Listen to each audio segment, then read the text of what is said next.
We have heard a lot about how the future will be different. The questions from Mr. Nispoa, Ms. Fumi Ha, Mr. Zainal Zapari, Mr. Thomas Chua, I think it all boiled down to this one central question that should really preoccupy every education minister in the world. And the question is our education system preparing young people for a fast-changing future? Or as the model as we know it, is it outdated? Our system has a solid foundation. This is reflected in good PISA scores, good university rankings, good employment outcomes. By no means they guaranteed success, they will guarantee success, but they are indicative of how we have gotten the evergreen basics right. And we must build on, not sit on, this foundation. And indeed, this has been the mission of every single education minister in Singapore over the years. 40 years ago, our schools suffered from very high dropout rates. A uniform curriculum also did not cater for students' varied pace of learning. The then Minister for Education, Dr. Goh Keng Swee, said that the starting point is to identify the causes of things before putting in solutions to fix them. His solution then was to allow students to study at different paces that suited them. School dropout rates then dropped dramatically. Subsequent education ministers continued to tackle the problems of their times. It is due to all of them and all our educators that we have the strong foundation we have today. Mr. Nispoa asked for the worldwide trends we are grappling with now. The fact is that today, the education ministers face a challenge that is entirely different in nature compared to 40 years ago. Things are changing so fast, and the future so dynamic, so uncertain, so VUCA, it is hard to identify the causes of things and come up with solutions before another future unfolds. However, we can anticipate the shape of things to come and build a system that can respond to and embrace the changes. We can already identify some features of the future system.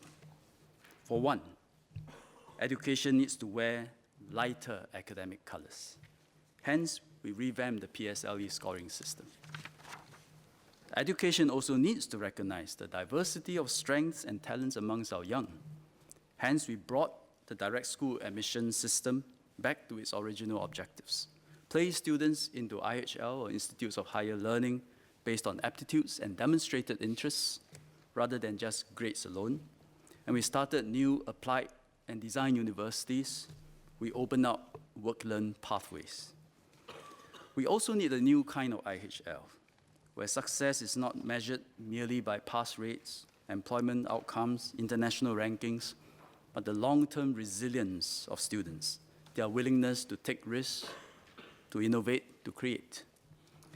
By reshaping this education system, we can ensure the long-term prosperity of Singapore and continued social mobility across generations, an imperative of the education system that Ms. Sylvia Lim raised.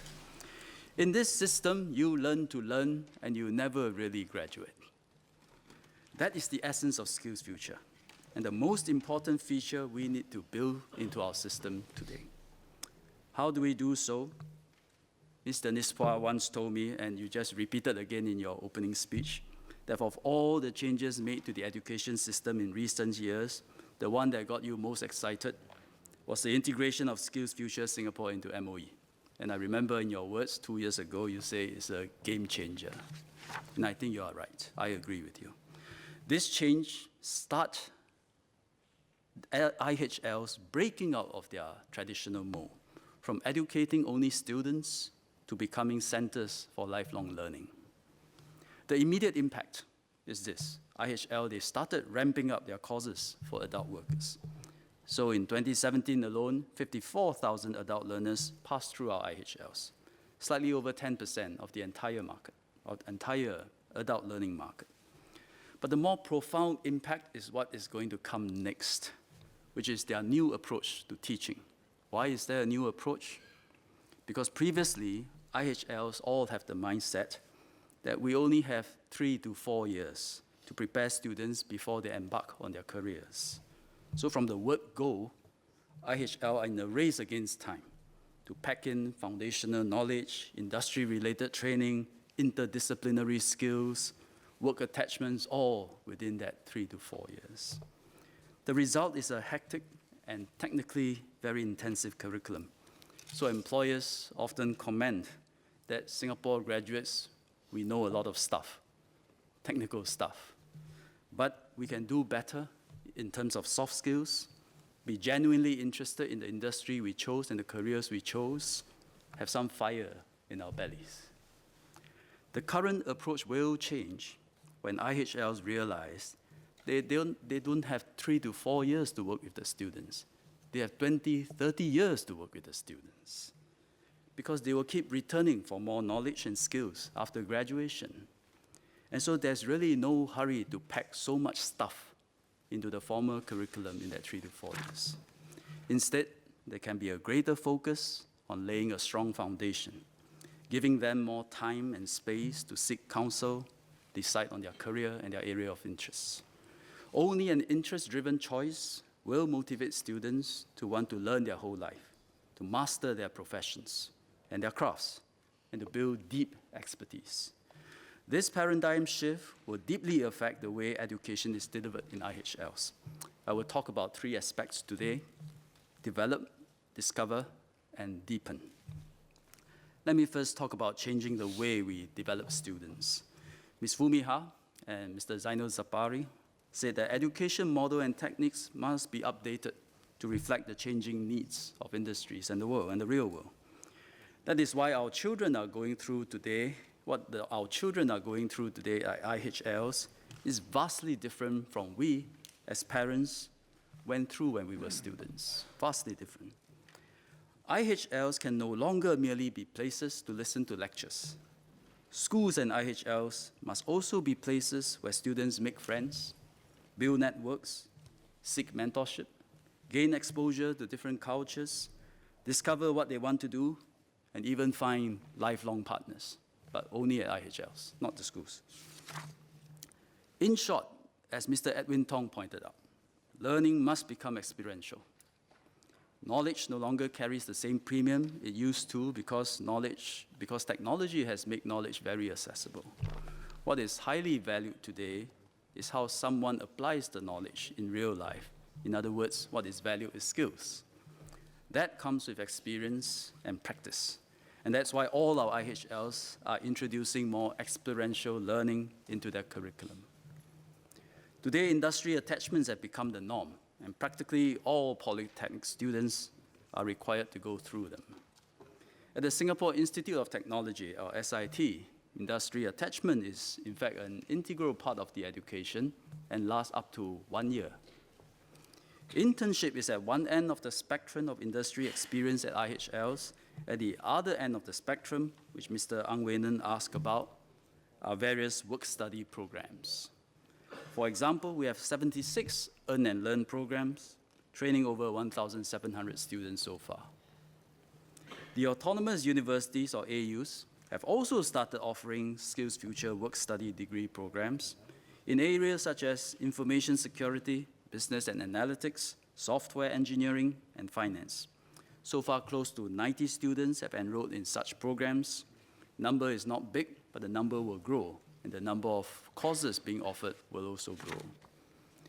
We also announced the launch of the ITE Work-Learn Technical Diploma in 4 sectors late last year. A couple of members asked for an update. So interest in the program is strong. ITE received more than 300 applications for the 180 places available. So each course is at least 1.3 times or 30% oversubscribed. The technical courses are particularly popular, such as offshore and marine and M&E and engineering.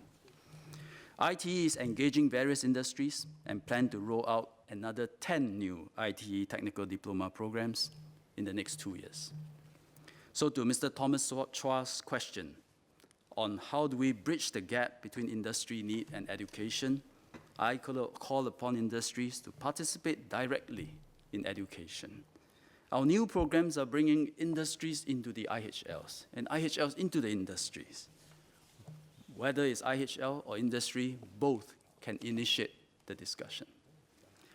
There is also greater recognition of the importance of overseas exposure, because our young will very likely grow up to have to work in global industries and international communities. Today, around 2/3 of all AU students do at least one overseas stint in the form of academic exchanges, overseas internships, or entrepreneurship experiences, or short project-based trips. SMU and SUTD are also focusing on exposing students to Southeast Asian countries, which form Singapore's immediate economic hinterland. In particular, overseas entrepreneurship programs, where students are attached to startups in the United States, Europe, and Asia, are being ramped up rapidly in the AUs. Startup incubators, such as Block 71 and the Hangar at NUS, Intuitive at NTU, as well as Polytechnic, jointly set up by Ngee Polytechnic, Singapore Polytechnic, and Temasek Polytechnic, they're all buzzing with activities. Experiential learning also involves learning knowledge and skills that are contemporary, relevant, and hands-on. At NUS, there's a strong emphasis on data science and IT. All students have to take a compulsory module.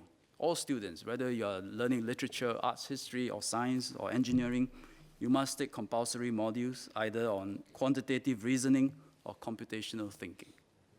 These are the foundational skills to coding and data analytics. NTU too has announced that it will make courses in digital literacy compulsory for all students. SUTD made a similar move last week. This is a significant shift in IHL curriculum, and it has taken off across the board.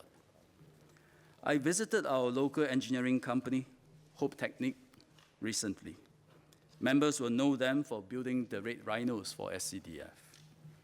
They are also building robots, autonomous vehicles, exoskeletons for many international customers. When I ask how can we improve the education of engineers, one of the founders, Mr. Peter Ho, an NUS alumni, said that engineering students should learn how to weld, welding. He said knowing welding means you can do prototyping, and that makes you a better engineer. I think there's a lot of wisdom in that comment. It reflects a growing need to incorporate innovation and creation into our curriculum. And it's part of applied learning that Minister Ng Chee Meng spoke about. I'm not sure in time our engineering students will all learn welding, but they do learn 3D printing today. And perhaps all engineering students should learn prototyping. Let me now talk about how we can better support our students to discover their interests and aptitudes. The practice of IHLs today, front-loading education and packing a lot of stuff in the few years, is most stark in our polytechnics, where students are funneled into occupation-specific courses right from the start. Over time, courses also proliferated, as employers wanted graduates with specialized skills, and they want them fast. But it is daunting and confusing for our students who are at the age of 16 or 17, have to choose amongst 220 courses, very delicately salamied. Most of them hardly know what work life is like, much less the work nature in these specific courses and jobs. As IHLs transform into centers for lifelong learning, this approach will change. First, we will have more common entry programs, or CEP, Mr. Seah Kim Peng asked about, and we will have more of them at the polytechnics. Well, there's always a small group of students who are very clear about what they want to do from a young age. The majority of students are actually still in a self-discovery mode when they enter polytechnics.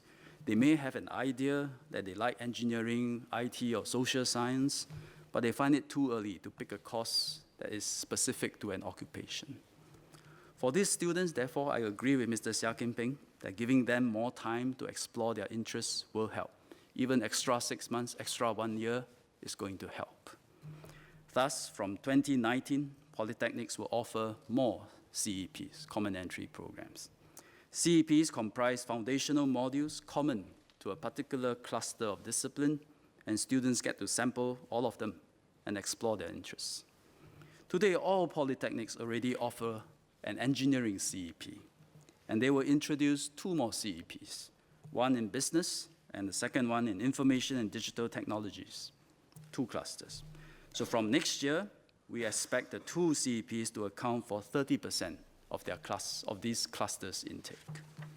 To illustrate, for a student in the information and digital technologies cluster, he will take foundational courses in computing mathematics, introduction to programming, network fundamentals in his first year. From his second year, he then decides on his specialization. That will give them more time. Second, we will also streamline Polytechnic courses. Over-specificity puts students at a greater risk of being displaced when the industry changes. It can also stifle the versatility of students. By streamlining the course choices for students, we actually increase the career options for the graduates. Polytechnics will therefore reduce the number of courses by about 20% over the next 2 to 3 years. Largely by streamlining and merging courses, we are consciously trading depth for more breadth and versatility. Let me emphasize, we are streamlining, reducing the number of courses to give students broader exposure. There's no fall in Polytechnic intake due to this change. Third, strengthen education and career guidance, or ECG. The 2 changes I just spoke about need to be supplemented with a stronger and more systemic effort to guide students. This has to start in secondary schools to help students get a broad sense of where their interests and strengths lie, and applied learning will really help. Typically, this falls into one of the 4 domains: science and tech, ICT, social sciences and humanities, or the creative arts. In the IHLs, the process will continue to first expose students to knowledge and skills within their chosen cluster of disciplines, and then to help them identify their specialization later on. And towards the tail end of their IHL education, they will undergo industry attachment, like a capstone, to reaffirm their interest in the chosen career. This is a systemic self-discovery approach for students, which we will roll out to all IHLs in the coming year. Stronger ECG ensures that more students can navigate the multiple education pathway available and choose the one most suitable for them. One such pathway is the PFP, or the Polytechnic Foundation Program, which Dr. Lim Wee Kiap asked about. To give members some background, today Polytechnics mostly admit students who graduated with O-level certificates. They also take in a small group of students who graduated with NA, or normal academic certificates. These NA students are the ones who did well for their N-level examinations and are given the chance to go directly to Polytechnic. We started the PFP program in 2013, and the first batch just graduated in 2017. The outcomes have been very encouraging, and maybe even surprising to some. Typically, 25% of every cohort score a grade point average, or GPA, of 3.5 and above. But for the PFP students, 35% achieved it, 35 compared to 25% average. The norm is that 55% of each cohort score GPA 3.0 and above, but 70% of PFP students achieved it. Dropout rates for PFP students are also much lower than average. How did they do so well? I asked the Polytechnic principals. They say being offered PFP greatly motivated the NA students. I also believe that it has something to do with the students' strong interest in the Polytechnic path that they chose. There is an important lesson in education policy here. Given the right encouragement and the chance to prove themselves, especially in the area they enjoy doing, students will do their best and will have a good chance of doing well. This inner drive outweighs all the tuition and all the close supervision that is given to the students. Today, PFP is open to students from the N-level stream who score an aggregate of 11 points and below. Given the success of the program, we will expand it and extend it to students from the N-level stream with an aggregate score of 12 points and below. So with this change, the number of students accepted every year will increase from 1,200 to 1,500. Mr. Zainal Zapari asked about aptitude-based admissions. Today, our IHL's admission processes consider factors beyond academic accomplishments to recognize students who have already discovered their interest in aptitudes. NUS just announced that it will give bonus points for first-choice applications to encourage students to pursue their interests, and I really commend them for that. However, this approach is not without problems.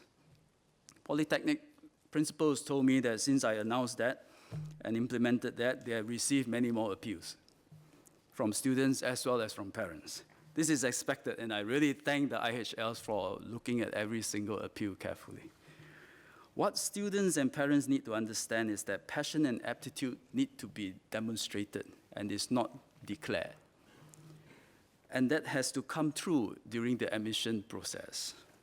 For example, during my time, if a child likes aeroplanes, they will know every model of aeroplanes. They will go to Changi Airport during their pastime to see aeroplanes take off and land. And they will have the DVD of Top Gun, and they will watch it 20 times.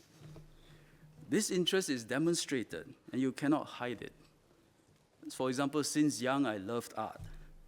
And I spent all my time doodling, and I meant really all my time. And I used to have a lot of work to show for it. So last year, we set the aptitude-based admission target for IHLs at 15% of their intake cohort. The institutions have made good strides, but they have not fully used the quota. So I will leave it at 15% for now. However, there's more scope for us to do more. However, there's scope for us to do more at ITE. Ideally, admission to vocational training pathways should predominantly be aptitude-based. There are practical constraints such as course capacity or the industry's ability to absorb these graduates. But where possible, we want every student to enter a vocation of his liking. ITE will embark on a review of its admission system to rely more on assessing students' aptitudes through interviews, review of portfolios. The revised system will be implemented in stages from 2019 admission cycle, starting with selected courses in business, hospitality, and ICT sectors. I also note Mr. Nispoa's two examples of normal stream students who like art but unable to get into LaSalle or NAFA. And that's because they require a minimum of O-level certificates. And we will review that. After all, we have a PFP program that allows N-level students to go up to a diploma program in Polytechnic. So we will review that. So thank you for that feedback. Next, let me talk about deepening what we learn through lifelong learning. Ms. Fumi Ha asked about the status and future plans of SkillsFuture. It is a long-term effort. I thank DPM Taman for his assessment that we are a third there. Actually, I think it's more like a quarter. SkillsFuture is not just the SkillsFuture credit, as we all know. Neither is it just about getting IHLs to deliver training programs for adults.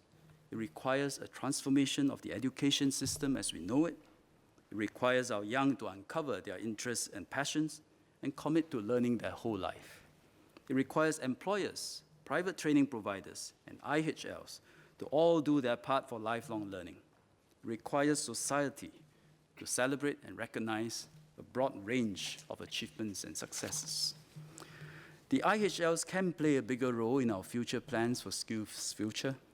They have studied the industry transformation maps, gotten feedback from industry partners, and have launched about 800 industry-relevant modular courses since October last year. They are collectively known as SkillsFuture series and cover a wide range of disciplines. ICT is a key focus of the IHLs. It is a rich area. I think there's value for each IHL to contribute, and there will be some overlap, but I don't think it's a problem so long as the demand is strong, and over time, each IHL will find their own niche, and the situation will settle down. These courses are funded at up to 70% upfront, so that fees are significantly lower. Many will be structured as professional conversion programs, where funding will be even more generous. As of February this year, more than 4,900 adult learners have enrolled in SkillsFuture series courses, so it's not too bad. The IHLs will develop more modular courses in the coming year and sharpen their focus to meet industry's evolving needs. In the next 3 years, we expect to channel an additional funding of $100 million per year into IHL lifelong learning programs, up from about $210 million today. As the IHLs roll out more modular courses, the AUs will repackage certain courses to create pathways that lead to smaller qualifications, often referred to as micro-credentials. These micro-credentials comprise only modules targeted at developing expertise for work, and as Dr. Lim Wee Kiak said, can be useful in providing a milestone for adult learners to aim towards, and which employers can recognize. However, we should be careful not to let such micro-credentials become a new arms race to collect credentials. IHLs should instead focus on imparting skills and knowledge needed by industry, package them into a nice bundle that represents a meaningful upgrading of skills and know-how. Learners too should focus on picking up what is necessary for their work and for their careers. Our AUs will progressively roll out more of such micro-credentials in the coming years and subject them to the market test. As we step up support for Skills Future series courses, we also reviewed the way we fund postgraduate by coursework programs at our universities, namely Masters by Coursework and postgraduate diplomas. Mr. Henry Kwek and Ms. Cheng Li Hui asked for an update on the review. Given our limited budget, we need to do some reallocation of resources. Hence, from 2019, for the majority of MOE-funded postgraduate by coursework programs, the subsidy level for permanent residents will be adjusted slightly downwards, while that for international students will be discontinued. However, there will be no change in the subsidy level for Singaporeans. This will free up about $25 million in budget each year, which will be rechanneled to support modular courses at our IHLs for our local workforce. Notwithstanding the reduction in subsidy for non-Singaporeans, we must continue to attract selected, deserving postgraduate international students that can make meaningful contributions to Singapore. Besides these discrete changes, what is more important is a shift in the mindsets of all our IHLs to embrace lifelong learning as part of their mission. Mr. Ang Wei Neng is right that gone are the days where a degree can last someone a lifetime. NUS is blazing the trail in this regard. Last year, NUS announced that all alumni can take up to 2 modules for free over a 3-year period. The response was overwhelming, and alumni started to attend classes side by side with young undergraduates. Encouraged by the good response, NUS is expanding it into a program called NUS Lifelong Learners, or L-Cube. Under L-Cube, NUS will treat every student enrollment as lasting for 20 years, not just 3 or 4 years. It will help their students build their careers, learn for life during this period. This gives new meaning to the word alumni. I'm sure this change in mindset will spread to all IHLs. Today's short courses for adults are mostly unpacked from long, full-time programs. In time, they will have to be developed independently with a practical bent, delivered by practitioners on skills in demand by industries, or a futuristic bent taught by researchers on cutting-edge technology. Mr. Chairman, sir, let me conclude. Transformation of education cannot be done by MOE alone. I agree with Ms. Fumiha that a key partner in education are the employers.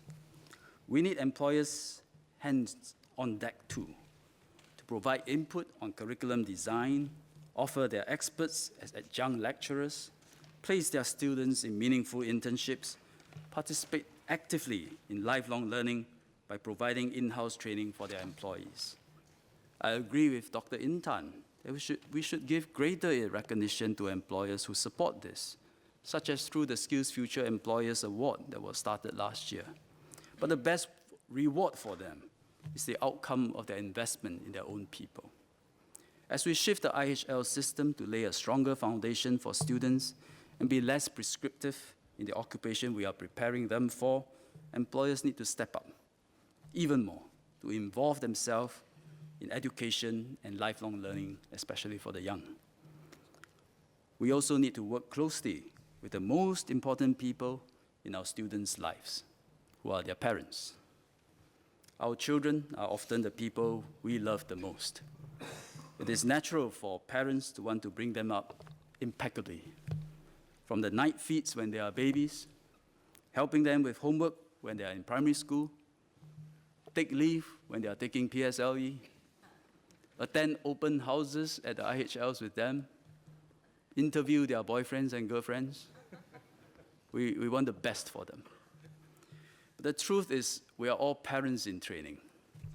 Just when you become an expert in taking care of babies, they go to school. And it's a totally different challenge. And when you thought you had finally mastered parenting school-going children, they become teenagers. And then that presents another area of challenge. Our children often do a better job at keeping up with the fast-changing world than parents do. By ensuring that they are so well taken care of, does it help them? Or are we inadvertently blunting their abilities to adapt? Years ago, I taught my daughter how to cycle. And I learned that a young girl cannot learn how to balance with an overly protective dad holding the back of the bike. I have to let go. Eventually, when my running cannot keep up with her paddling, I did. And off she goes. She learned how to cycle, I learned how to let go. Perhaps one of the best things we as parents can do for our children is to know when to let go and what to let go of. But this does not mean that they will be left alone. They will have the love of the family, as well as the support of the entire school system. That is why parenthood is a roller coaster ride and for the lion-hearted. There is no guaranteed success, but children, they need the time and space to explore in order to discover their strengths and their interests, find their place in the world, ignite their joy of learning. This is not just a matter of personal freedoms, but a pragmatic response to the fast changes in the world around us. A world where it is hard to identify the landing points that the unfolding stories of the rise of China, technological advancement, what would they lead us to? A world where the young are creating their own jobs through startups and innovations and shaping their own future. So 40 years ago, we built systems to respond to challenges that we could identify. We must now foster human ingenuity and resilience so that our children can thrive in a future we cannot yet discern. This requires us to give students a say in what, how, and when they want to learn, to help them develop, discover, deepen their knowledge and skills in the areas that they are passionate about. This is the best gift we can give to our children, but we cannot give it to them. We can only set them on a journey that they can discover and find it for themselves. Thank you, Mr. Chairman, sir.